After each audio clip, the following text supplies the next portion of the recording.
સુરતમાં અતિશય વરસાદ વરસવાના કારણે નીચાણવાળા વિસ્તારોમાં પાણી ભરાવાની શરૂઆત થઈ ગઈ છે। ખાડી ઓવરફ્લો થવાની સંભાવનાને પગલે નીચાણવાળા વિસ્તારમાં રહેતા લોકોને એલર્ટ કરવામાં આવ્યા છે।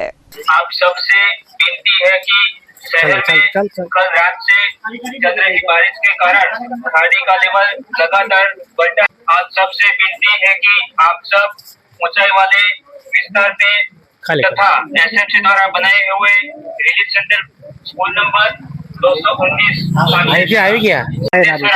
सब्जी मंडी के पास शिफ्ट हो जाए।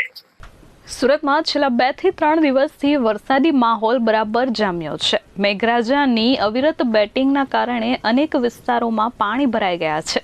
ત્યારે સુરતમાં ભારે વરસાદની પરિસ્થિતિને લઈ પૂર જેવી પરિસ્થિતિનું નિર્માણ થવાની સંભાવના છે। શહેરના અનેક વિસ્તારોમાં વરસાદી પાણી અને ખાડીના પાણી ભરાવાની શરૂઆત થઈ છે। ખાડી ઓવરફ્લો થવાની શરૂઆત થતાં તંત્ર દ્વારા નીચાણવાળા વિસ્તારોમાં સૂચનાઓ જાહેર કરવામાં આવી રહી છે। માઇક દ્વારા એનાઉન્સમેન્ટ કરવામાં આવી રહ્યું છે અને નીચાણવાળા વિસ્તારોમાં રહેતા લોકોને સુરક્ષિત સ્થળે ખસી જવાની સલાહ આપવામાં આવી રહી છે। પાંડેસરાના નાગસેન નગરમાં કમર સુધીના પાણી ભરાતા તંત્ર દ્વારા માઇક લઈ જાહેર જનતાને સૂચના આપવાની શરૂઆત કરી હતી। ઘરનો માલ સામાન ખસેડી ઘર ખાલી કરી ઊંચાણવાળી જગ્યાઓ પર જવાની સૂચના આપવામાં આવી હતી। આ સાથે સુરત મહાનગરપાલિકા દ્વારા જે સુરક્ષિત સ્થાનો નિશ્ચિત કરવામાં આવ્યા છે તે જગ્યાએ રહેવાની સૂચના આપવામાં આવી છે।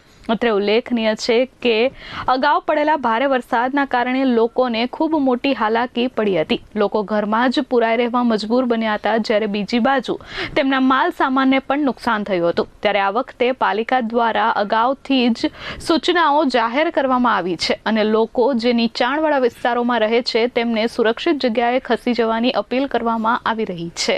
आप सबसे विनती है कि शहर में कल रात से चल रही बारिश के कारण खाड़ी का लेवल लगातार बढ़ा। आप सबसे विनती है कि आप सब ऊंचाई वाले विस्तार में तथा एसएमसी द्वारा बनाए हुए रिलीफ सेंटर स्कूल नंबर 219